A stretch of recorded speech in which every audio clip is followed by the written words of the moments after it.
It's Friday. Welcome to the Golf Pro Drive-In. I am back from my trip to Hilton Head, South Carolina, and heading into work on a beautiful Friday. Well, it's not a beautiful Friday morning. It's foggy, it's rainy, it's misty, but at least we're not freezing to death here in Virginia the way we have the past several weeks. I thought this week I would share a little bit of just insight from my trip, playing Harbour Town, where they'll be playing in a couple of months, the RBC, and just how all that stuff went and what I got out of it. First things first, I'm getting ready to leave in about a week and a half to go to Heron Island to play in the National Pro-Am. It's 4 rounds of golf. I'll have a team from my club represented there, myself and 3 other amateurs. And last year we did pretty decent. Finished top 15 out of 88 teams, or right around 15th out of 88 teams across the country in the net division. And I think we finished top 20 or somewhere in that neighborhood in the gross division. I finished 29th individually.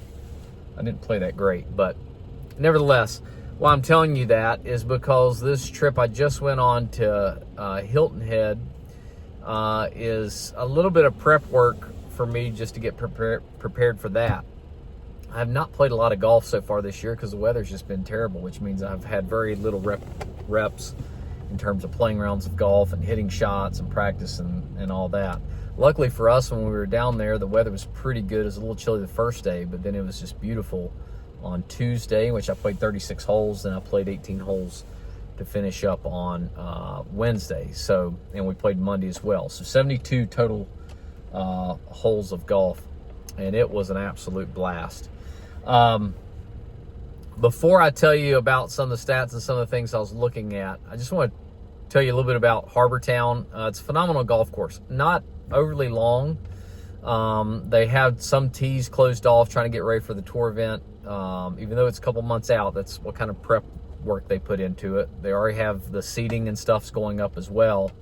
But the greens are pretty new because they closed the golf course last year after the month of May, and then they opened it in November, and they redid the surface of the greens and some other bunkering and things. The golf course pretty much plays exactly the way it did before.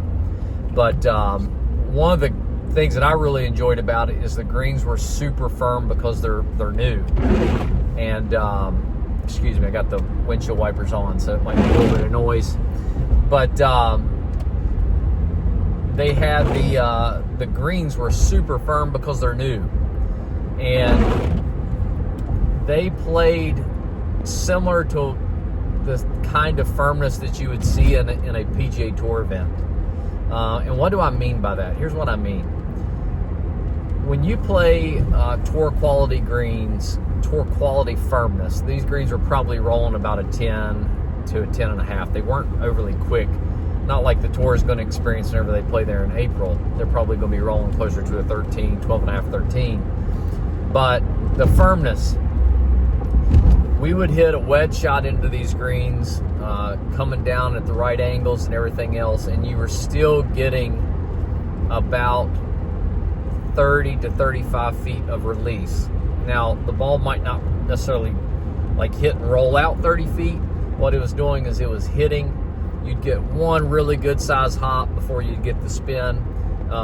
If you had maybe a longer club coming into the green, then you would get some rollout. But on a wedge shot, we were seeing anywhere from 25 to 30 feet of forward hop before it kind of hit a couple of times, bounce, and then stop. That's good, solid firmness, and that's whenever golf gets really fun. You got to be super accurate with your landing spots. You have to be super accurate with your distance and where you're trying to land that. You have to take a couple more things into perspective whenever the greens get that firm. But that's the kind of tour level stuff that they're dealing with, and it's a lot of fun to play the course when it's in that kind of condition. But I can't say enough about my experience there. I've played Harbour Town, I think, 5 or 6 times now. They take great care of PGA professionals, which is a blessing to me. We actually played 36 holes on that Tuesday there at Harbour Town, and it was phenomenal. It's such a treat, and we actually played in 4 hours on each round, which is pretty much unheard of there, because normally they got so much play, and the pace of play can get a little slow, people taking pictures and stuff, but we moved along quite well. All right, statistics. I keep statistics and have for years, probably 7 to 8 years, and on pretty much any 18-hole round that I've played and in competition. It's vital to my preparation for tournaments and just overall trying to get as much performance, trying to peak my performance at the right times, and trying to stay up on top of things. And so I've used a couple of different apps. Currently I'm using one called UpGame, which is powered by Trackman. And previously I've used Decade, and Decade's phenomenal. Tons of tour players have used it over the years. It's great for yardage books and things of that nature as well. So you can look either one of those two up, UpGame or Trackman. What I found, or UpGame or Decade. What I found with UpGame is it just gives you a lot more data points. It does take me a little bit longer to put my rounds in. Probably takes me 20 to 25 minutes longer to put my rounds in because it's so in-depth. But I feel like it just gives me a little bit more accurate depiction of my golf game and the things that I need to work on. Both of them are going to give you strokes gained or strokes lost. And you can do that based off PGA Tour. You can do it based off of Division I college golf. Both of them give you that, or the LPGA for the ladies and girls out there. But it'll give you strokes gained or lost off the tee, approaches, short game, and putting, and overall. So that's the kind of the mark and the score that everybody looks at this day and age, and certainly it's super helpful in preparing. Here's what's going on with me. The first 3 rounds, I hit 10 out of 14 fairways each day, including on Harbour Town. 2 rounds, hit 10 fairways both of those rounds. My last round, I hit 13 of 14 fairways. So hitting the ball pretty well off the tee. I'm not really gaining or losing any shots on short game. I will tell you, I did chip in 3 times on Tuesday at Harbour Town. Chipped in once for eagle. The other 2 times were for birdies in my second round, and I think they were only a few holes apart, if I remember correctly. So chipping it pretty well. I gained strokes at Harbour Town both of those rounds on my short game.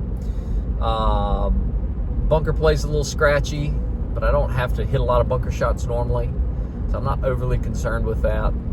But short game's pretty decent. Where I lose my shots is about a shot to 2 shots around on putting, and 2 to 3 shots around on approach shots. And a perfectly good example of that is my final round at Atlantic Dunes. I shot 1 over par, and I was under par pretty much all day. And I get to the last hole, I hit a nice tee ball up the middle of the fairway, 470-yard par 4, hit it right up the middle. I had a one about 86, 87 in. I hit a 6-iron and I hit it pretty decent, but it turned over to the right a little bit. 2 hops, rolls into the water. I drop, chip it up, 2-putt, 6. So go from shooting under par that round to 1 over. That's the kind of things, and I didn't hit a bad chip shot. I missed about a 6-foot putt to make a bogey there. So that's the kind of stuff that gets me on the putting and on the approach shots. I was well short of my mark and how far I wanted to hit that ball on the approach, and it was a little offline, but being short's really what hurt me. If I'd hit that ball farther, another 5 to 10 yards deeper and closer to pin high, that ball actually would have finished on the green. I just would have had a long putt. So anyway, so I've got to work on my approaches, and I've got to work on my putting, predominantly from about 5 feet to 10 feet. I've found through UpGame and charting that stuff that I don't play enough break. I'm not playing enough break. I tend to miss on the low side on those putts. Some of it's pace driven as well. So anyway, all that in saying that if you want to perform better on the golf course, and get the most performance from your game, you need to be charting your rounds of golf and having something that can quantify and qualify your performance level on the golf course.